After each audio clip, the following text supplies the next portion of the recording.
اور یہی وجہ ہے کہ خالد بن ولید صرف ایک یودھا نہیں بلکہ ایک مہان اسٹریٹجسٹ مانے جاتے ہیں۔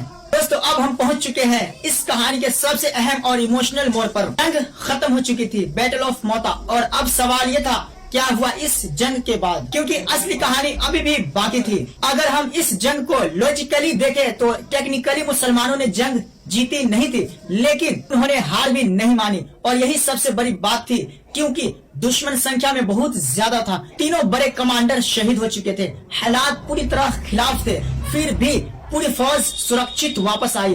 اسے کہتے ہیں اسٹریٹجک سکسیس۔ جب یہ خبر مدینہ پہنچی تو ماحول بہت الگ تھا، لوگ گھبرائے ہوئے تھے کیونکہ 3 بڑے صحابہ شہید ہو چکے تھے، زید ابن حارثہ، جعفر ابن ابی طالب، عبداللہ ابن رواح۔ یہ اسلام کے لیے بہت بڑا نقصان تھا۔ روایتوں میں آتا ہے کہ پروفیٹ محمد نے اسی وقت جنگ کا پورا منظر لوگوں کو بیان کیا۔ انہوں نے بتایا کیسے ایک ایک کر کے تینوں کمانڈر شہید ہوئے، اور پھر انہوں نے کہا اب جھنڈا اٹھایا اللہ کی تلوار نے۔ یہی وہ لمحہ تھا جب اتہاس بدل گیا۔ رسول اکرم صلی اللہ علیہ وسلم نے خالد بن ولید کے لیے فرمایا اب جھنڈا اس شخص کے ہاتھ میں ہے جو اللہ کی تلوار ہے، یعنی سیف اللہ۔ دھیان دیجئے یہ کوئی عام ٹائٹل نہیں تھا، یہ ٹائٹل خود پیغمبر محمد مصطفیٰ نے دیا تھا، اور یہی وجہ ہے کہ آج بھی دنیا انہیں اسی نام سے جانتی ہے۔ اس ایک فیصلے کے بعد خالد بن ولید صرف ایک کمانڈر نہیں رہے بلکہ اسلام کے سب سے بڑے ملٹری لیڈر بن گئے۔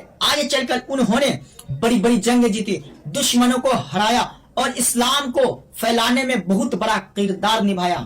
دوستو یہ کہانی ہمیں ایک بہت بڑی سیکھ دیتی ہے، جیت ہمیشہ دشمن کو ہرانے میں نہیں ہوتی، کبھی کبھی اپنوں کو بچانے میں بھی ہوتی ہے۔ اور یہی وجہ ہے کہ خالد بن ولید آج بھی اتہاس کے سب سے مہان رننیتیکار مانے جاتے ہیں۔